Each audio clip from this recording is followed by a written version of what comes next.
托尼是一个能和动物交流的奇葩兽医，到底有多奇葩呢？穿衣从来不用手，腰带是一条狗给系的，鞋子更是一只鸭子给穿的。穿完衣服的第一件事就是下一盘棋，他的对手就是这头黑猩猩，而棋子则是一群小老鼠。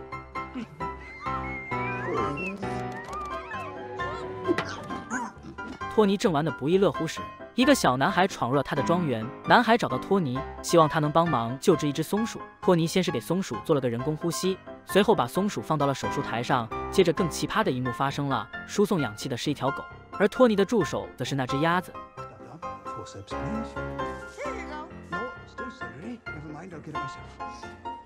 黑猩猩则充当一名护士，除此之外，还有一头北极熊以及一只鹦鹉等等。手术很顺利，松鼠哥也成功满血复活。托尼刚打算休息一会，一个自称公主的女孩就找到了他，她希望托尼出山救救她的母后，但托尼却死活不去。自从妻子几年前出海探险时不幸遇难，托尼整个人就颓废不堪。他把自己封闭在庄园，拒绝与外界交流。但女孩却表示，如果他母后死了，托尼的庄园也将不复存在。听到这话，动物们顿时不乐意。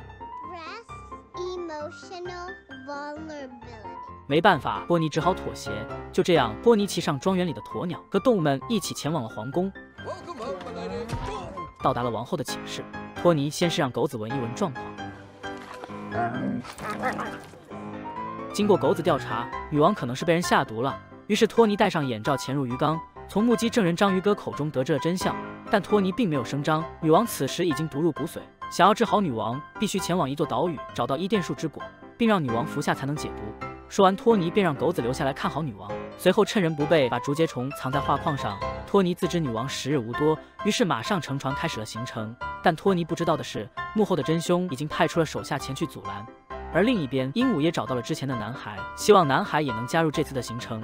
一番尴尬过后，在一头长颈鹿的帮助下，他们开始全速前进。好在最后顺利赶上了托尼的船。托尼虽然很不情愿，但还是留下了男孩。就在这时，一艘轮船突然出现在后方，来的人正是阻击托尼的胡子哥。见情况不妙，托尼只好释放大招。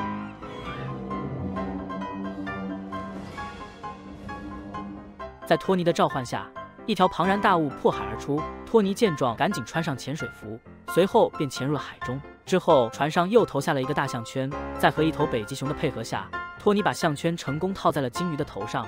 被套上头套的鲸鱼拖着托尼的船开始全速前进，很快便驶离了这片海域，同样也摆脱了身后的敌船。但是想要到达最后的岛屿，他们还需要找到一本笔记，只有笔记上才有详细的路线，而这本书就在一个暴君的手里。于是托尼乔装打扮混进了暴君的城中，随后悄悄和男孩潜入了宫殿内，并用2块糖收买了一群蚂蚁和一只蜻蜓，在蚂蚁的帮助下成功打开了房门。但是入口太小，只有小男孩能钻进去，于是2人兵分2路。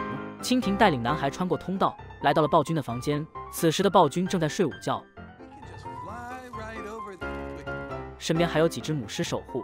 好在男孩利用吊坠成功荡了过去，并打开了暴君的密室，找到了里边藏着的笔记。男孩意外发现笔记上竟有托尼的签名。就在男孩不解的时候，门外的蜻蜓却不小心吵醒了一头母狮。就这样，男孩被逮住了。蜻蜓赶紧找到托尼回报情况。托尼本想帮忙，不料也被发现，最后被关进了监狱。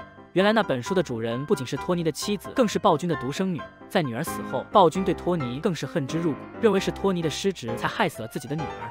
于是暴君打算送托尼一份大礼。随着一扇石门打开，一头凶猛的老虎缓缓走出，但托尼却表现得很淡定，因为这头老虎他认识，是当地出了名的妈宝虎。正当托尼撸他的时候，不料老虎瞬间变了脸色，开始向托尼发起了进攻。托尼只能再出奇招，用手表反射的光线吸引老虎，老虎瞬间又变成一只可爱的大猫。但没一会，老虎就玩命了，继续向托尼发起了进攻。而另一边的蜻蜓也赶回了船上，并向一只鹦鹉汇报了情况。鹦鹉赶紧召集众动物前往宫殿进行救援。等他们赶到的时候，托尼此时已经命悬一线。鹦鹉挺身而出阻止老虎，不料却被老虎一掌打飞，一人一鸟眼看就要成为食物。关键时刻，黑猩猩及时赶到，将老虎打飞了出去，接着对着老虎连连暴击。随后老虎一掌将其打懵，并把黑猩猩扑倒在地。见情况不妙，一旁的托尼出起了损招。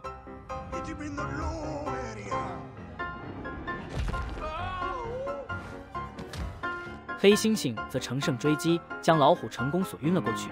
而北极熊这边用炸药点燃了暴君的火药库，制造混乱。男孩也趁混乱偷回了笔记。不料被一直追击托尼的胡子哥捷足先登，不仅抢夺了笔记，还打算炸毁托尼的船。一颗钢珠被打上了天，恰好落到了一艘船上。好在动物们及时跳下了船，这才逃过一劫。不会游泳的鸵鸟也被北极熊及时救了上来。看着渐渐沉没的钢铁侠号，托尼的内心五味杂陈。没了船，他们就没法前往最终之岛。就在托尼想要放弃的时候，一旁的男孩提起了托尼的妻子，称如果他的妻子还在，绝不会放弃。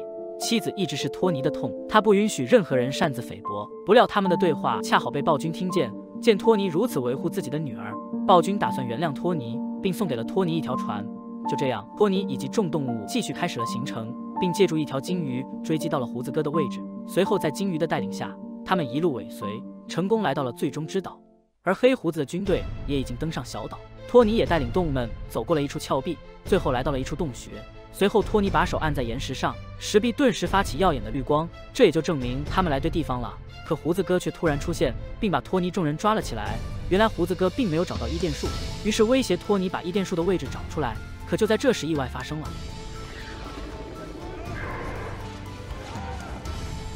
这正是守护伊甸树的火龙，火龙口吐烈焰，胡子哥的士兵瞬间死伤过半。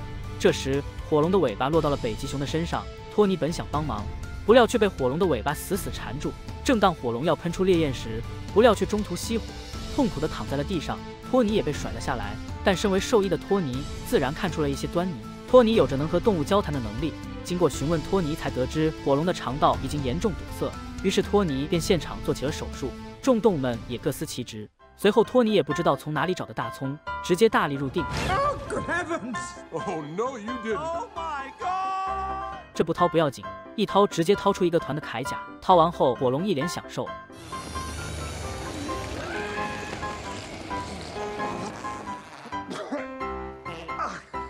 一批过后，火龙也精神了不少。作为对众人的报答，火龙破例将托尼带到了一处洞穴。而里面的正是传说中的伊甸树，在众动物的配合下，摘取了一颗伊甸树之果。随后几人马不停蹄地赶回了王宫，把果子的汁液滴入在了女王口中。很快女王便醒了过来，托尼也通过他之前留下的竹节虫，揭发了那位给女王下毒、试图夺取王位的大臣。就这样，一切尘埃落定，而托尼也解开了心结，继续无偿给动物们治病。至此，本片结束。影片中的托尼看似没心没肺，实则内心柔软。即使妻子的离去对他打击很大，他也并没有放弃救助小动物。也正是他这片乐于奉献的精神，成功的帮助他走出内心的阴影。在我们生活中也何尝不是如此呢？